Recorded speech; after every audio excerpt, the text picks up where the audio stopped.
ఎగువ నుంచి వస్తున్న గోదావరి వరద ప్రవాహం భద్రాచలాన్ని చుట్టుముట్టింది. వరద నీరు చుట్టుముట్టడంతో ఆంధ్ర తెలంగాణ రహదారిపై రాకపోకలు నిలిచిపోయాయి. దీంతో హైవేపై భారీగా ట్రాఫిక్ స్తంభించి కిలోమీటర్ల వరకు వాహనాలు నిలిచిపోయాయి. మరిన్ని వివరాలు ఖదీర్ అందిస్తారు.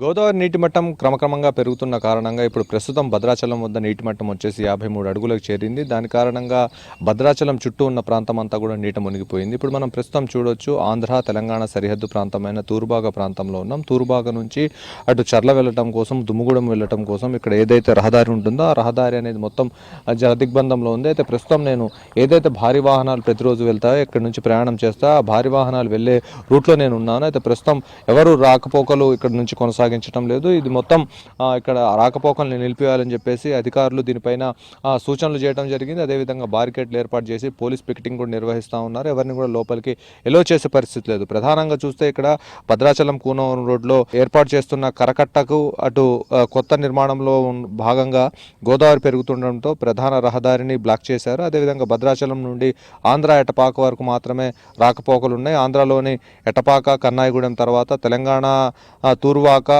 వద్ద రోడ్డుపైకి నీళ్లు చేరాయి. దాంతో గోదావరి వరద నీరు ఉండటం కారణంగా ఎవరిని లోపలికి ఎలో చేసే పరిస్థితి లేదు. దుమ్ముగూడెం మండలంలోని నర్సాపురం, సీతారామపురం, గంగోలు, లక్ష్మీనగరం గ్రామాలకు భద్రాచలంతో సంబంధాలు మొత్తం తెగిపోవడం జరిగింది. అయితే భద్రాచలం నుండి ఆంధ్ర కూనవరం, చింతూరు వెళ్లే మార్గంలో గుండాల వద్ద రోడ్డు పైకి భారీగా నీరు చేరడంతో ఇక్కడ రాకపోకలు నిలిచిపోయాయి. అయితే ప్రతి ఒక్కళ్ళు ఇక్కడ నుంచి చదువు నిమిత్తం, అదేవిధంగా పనులుంటే హాస్పిటల్కి వెళ్ళాలన్నా ఏది చేయాలన్నా వచ్చే అవకాశం ఉన్న నేపథ్యంలో ఎవరు ఇక్కడ నుంచి రాకపోకలు సాగించే పరిస్థితి లేదు. అయితే ఇప్పుడు ప్రస్తుతం మీకు విజువల్స్ చూపెట్టే ప్రయత్నం చేస్తాను.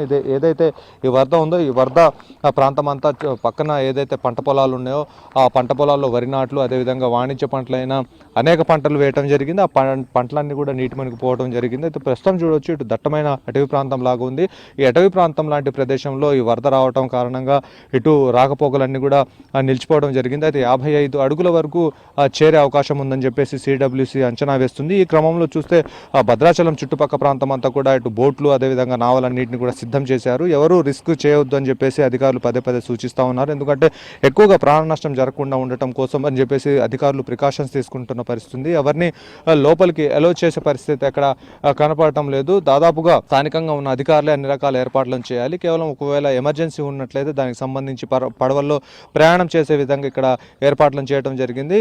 భద్రాచలంలో వర్షం నమోదు కాలేదు, కానీ ఎగువన కురుస్తున్న వర్షాల కారణంగానే గోదావరి క్రమంగా పెరుగుతూ ఉంది. ఒకవైపు తాలిపేరు, దాంతో పాటుగా చుట్టుపక్కల ఉన్న చిన్న కాలువల ద్వారా ఎగువన కురిసిన వర్షాల కారణంగా గోదావరిలోకి వరద నీరు అనేది వచ్చి చేరుతూ ఉంది. దాని కారణంగా గోదావరి నీటి మట్టం పెరుగుతుంది. గోదావరి నీటి మట్టం పెరగడంతో చుట్టుపక్కల ఉన్న ప్రాంతం అంతా కూడా నీట మునిగిపోతుంది. దాని కారణంగా రాకపోకలు పూర్తిగా నిలిచిపోవడం జరిగింది. అయితే ఇక్కడ విద్యా వ్యవస్థ కూడా మొత్తం స్తంభించిపోయింది. అదేవిధంగా అనేక గ్రామాల్లో ఇప్పటికే చీకట్లో మగ్గుతూ ఉన్నారు. గత 3 రోజుల నుంచి అనేక గ్రామాలకు కరెంట్ సప్లై అనేది నిలిచిపోయింది. దాదాపుగా అన్ని గ్రామాలు చీకట్లోనే మగ్గుతున్న పరిస్థితి కనిపిస్తూ ఉంది. ప్రస్తుతం ఎక్కడ జనం అనేక వాళ్ళు కనపడే పరిస్థితి లేదు.